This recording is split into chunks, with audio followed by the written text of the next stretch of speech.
Good morning, students. Today let us construct the predictive parser for dangling else grammar. So first let us see what is dangling else grammar.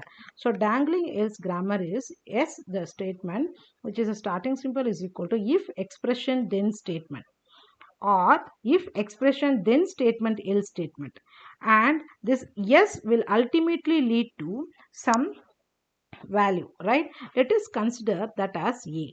Now e is an expression. It can have relational operator, it can have logical operator, you can have that is, we check whether it is less than or greater than, right? So some, we'll get some resultant value. Let us assume that it is b. Right now this is the production. Now first step, as we all know, it is elimination of left recursion, but here you don't have left recursion here. So none of the production begins with the non-terminal, it is terminal. So here you have another new concept, that is common left factoring. Common left factoring means is a non-terminal begins with similar set of symbols in the productions, okay, in more than one production. For example, a tends to alpha beta 1 alpha beta 2. In that case we'll have a tends to the common terms will have alpha a dash, and then whichever is separate will have as a dash. A dash is beta 1 beta 2. Now here if you consider, right, s tends to IETS, and then you have s tends to IETSES. Now here common factor is IETS. Now beta 1 here it is epsilon, nothing is there, empty. Beta 1 in the first production is empty, epsilon. Here E and S is your beta 2. Right. So after doing the common left factoring, we get S tends to IETS, that is the common factor, S dash, right?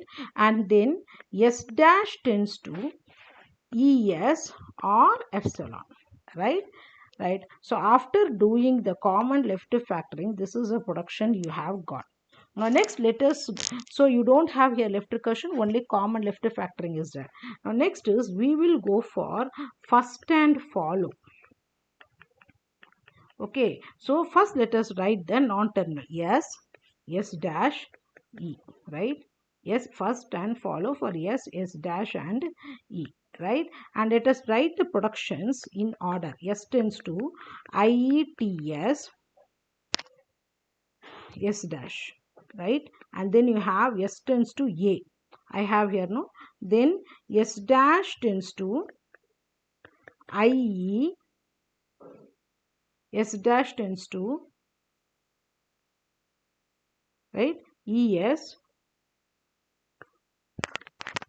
right? And then I have S dash tends to epsilon and E tends to B. So I write the productions in order.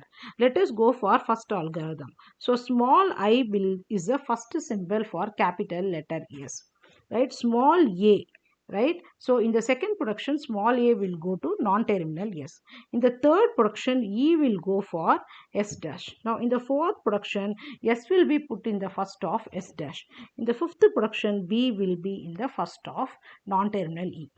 Now if you go to the follow algorithm, dollar will come in the starting symbol S, right? And the second step in our follow algorithm is you should match in the right hand side of the production a non-terminal. Anything is followed by the non-terminal, you should write. So if you match here, S tends to IETS dash.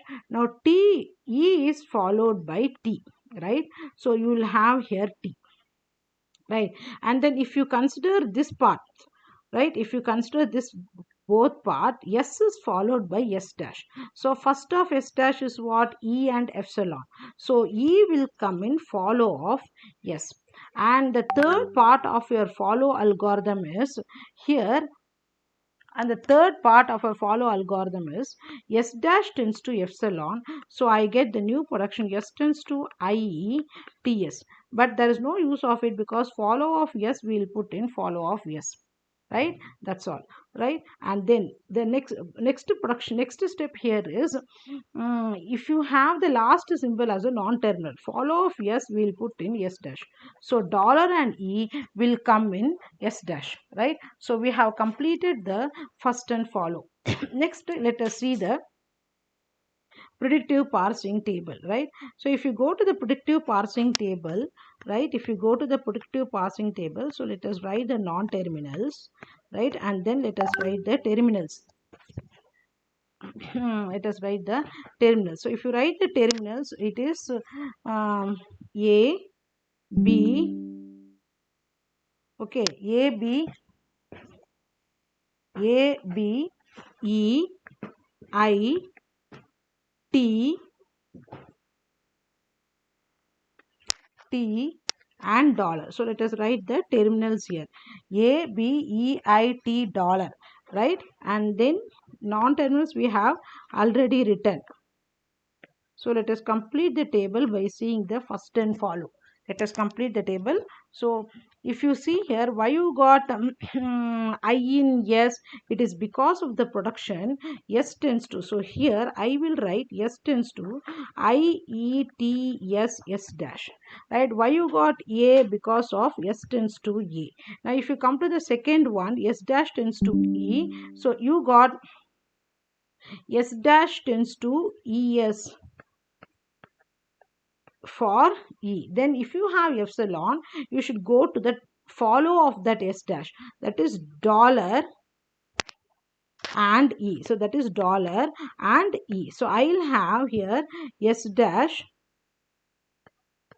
tends to epsilon. Here also S dash tends to epsilon, right? Why you got B in E? It is because of E tends to B, right? So we have completed the table, but here we find that M of S dash comma E has two entries, more than one entry, it has two entries. So this grammar, it is not in LL1, it is not in LL1. Okay, thank you students.